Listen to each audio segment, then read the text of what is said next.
Ya, Ya. Bang, soal ya, agenda Presiden Jokowi selama di IKN nanti Bang, ini kan Presiden kan akan menghabiskan sisa masa jabatan sampai 19 Oktober. ya begini, kalau definisi Bapak Jokowi berkantor itu jangan dimanai Pak Jokowi tinggal di kantor, terus selalu ada di kantor atau selalu ada di Kalimantan Timur.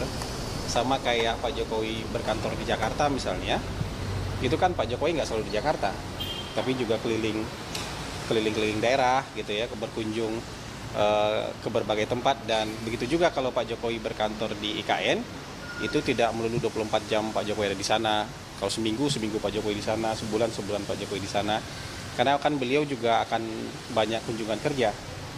Beliau akan banyak juga pertemuan-pertemuan, menghadiri acara. Jadi beliau akan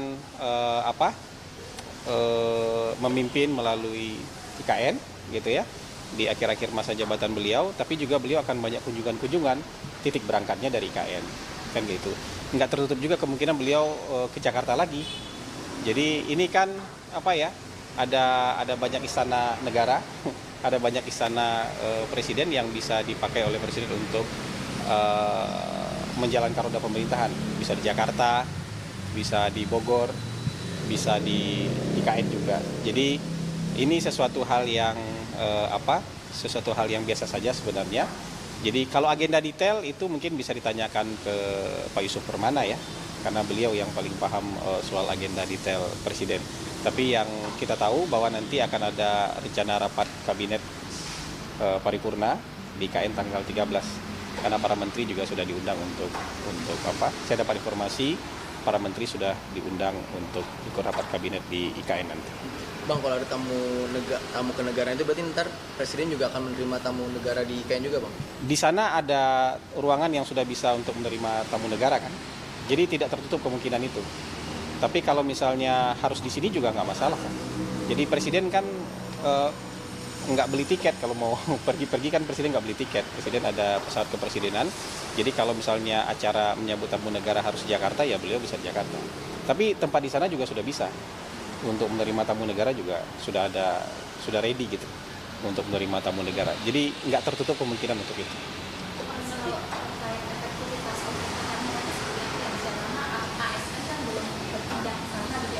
Iya. Ya pemerintahan kan tetap bisa berjalan dengan baik ya. Presiden memerintah dari Bogor juga bisa berjalan dengan baik. Presiden dari Jogja juga bisa dengan baik. Sekarang kan kita sudah dibantu dengan teknologi. Toh menteri-menteri kan standby di kantornya masing-masing. Kepala badan standby di kantornya masing-masing untuk menjalankan arahan dari presiden. Dan sekarang kan kita nggak terhalang lagi karena teknologi sudah sangat maju kan. Bahkan rapat pun kita juga bisa dengan virtual kan. Bisa hadir langsung, bisa juga dengan virtual. Perintah-perintah juga bisa diberikan presiden melalui sambungan telepon, bisa lewat rapat virtual, atau bisa memanggil pejabatnya langsung. Jadi menurut saya nggak ada masalah dengan efektivitas pemerintahan. Jadi bukan berarti ada di IKN kemudian tiba-tiba presiden terputus dari dunia luar, kan nggak begitu. Kita kan sudah tersambung dengan teknologi gitu. Apa? Tentu akan ada ASN yang mendampingi presiden untuk mendukung kebutuhan presiden di sana. Jadi tapi kan nggak seluruh kementerian harus dibawa ke sana gitu. Saya belum dapat informasi siapa saja yang akan sana. Tapi kalau untuk rapat kabinet ya pasti ada Mensesnek dan ada sekretaris kabinet kan di situ kan, gitu.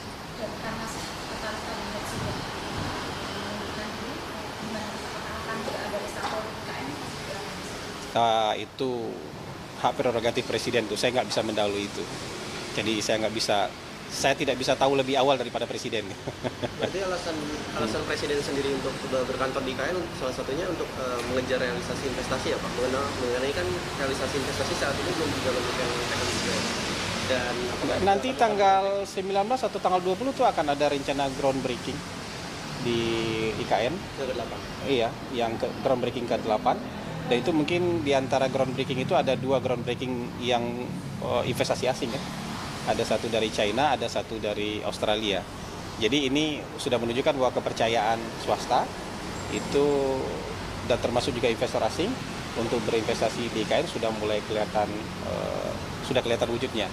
Teman-teman, itu kita harus paham ya, mulai dari LOI, MOU, kontrak sampai groundbreaking itu butuh waktu. Jadi bukan berarti hari ini sudah ada LOI kemudian tiba-tiba besok orang groundbreaking, kan prosesnya panjang itu. Jadi di antara proses yang panjang itu nanti sudah ada 2 tuh investasi asing yang akan groundbreaking di IKN. Jadi sudah mulai kelihatan wujudnya lah gitu.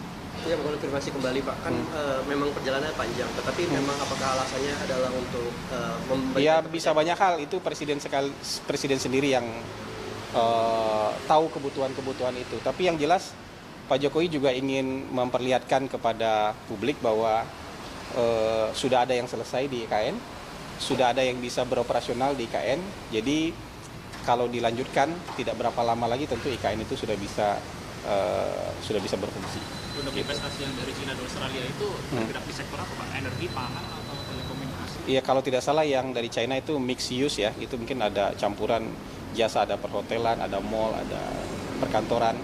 Yang Australia kayaknya pendidikan sekolah kayak. Itu murni asing atau ada joint venture? Murni asing.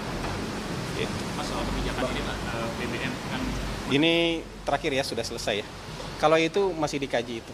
Masih dikaji, belum ada putusan sampai sekarang. rapat-rapat gitu? Sampai sekarang belum ada berarti keputusan. sidang kabinetnya akan membahas tentang masalah Kita nggak tahu. Agenda sidang ada di sekretariat kabinet. Gitu. Saya nggak bisa tahu lebih dahulu dari mereka. Bang, terakhir mungkin Bang soal nomenklatur Dewan Pertimbangan Agung ini yang ditolak Bang akhirnya oleh Itu kita belum bisa bersikap soal itu. Alasannya apa Pak? Nanti ya. Pemerintah menolak perubahan nomenklatur di PPA? Dewan. Kok pemerintah menolak? Ya, kemarin Bahkan di Saya belum bisa memberikan informasi soal itu. Nanti ya. kemarin Gitu. Pak Ahmad Baidowi bilang pemerintah Saya belum bisa kasih pernyataan soal itu. Tadi kita bicara soal IKN. Oke, ya. Pak, tadi Pak soal yang katanya untuk Pampres saat kemarin itu bagaimana Pak? Komandan Pas Pampres sudah membantah itu kan? Sudah dibantah, dan sebenarnya kan Pak Presiden nggak pernah sendiri. Teman-teman media punya gambarnya nggak?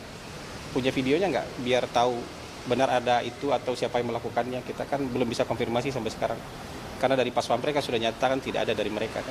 Untuk SOP warga yang mau mendekat ke Presiden bagaimana Pak? Kalau di sana sendiri? Iya itu kan diatur oleh Pas Pampres. Iya, itu diatur oleh seperti biasa aja. Yang mendekat ke Presiden kan harus dapat clearance dari Pas Pampres kan. Kalau yang nggak dapat clearance ya tentu nggak bisa. Gitu ya. Pak, soal potongan gaji yang katanya Nah, ada saya tambahan sudah nih, cukup ya, sudah banyak ya. Thank you. Kantor siapa? Ya, nanti kita lihat. Kalau mau lihat rencana kantor kita kan, teman-teman boleh ikut lihat ke dalam. Gitu. Boleh, ayo. berarti berangkat dari GBK langsung ke IKN Pak malam ini. Yuk, Ahmad, ke ruangan video. Menjunjung tinggi prinsip jurnalisme dalam setiap tayangan terbaiknya. Menghadirkan berita bernilai sebagai referensi. Gelar bicara yang tajam, Tidak, ini kan kebohongan dok. mengupas fakta demi fakta dan mendorong pencarian solusi. Serta investigasi yang mengungkap kebenaran. Rosi, Satu Meja, The Forum, Sapa Indonesia Malam. Nilu, ikuti semuanya bersama Kompas TV.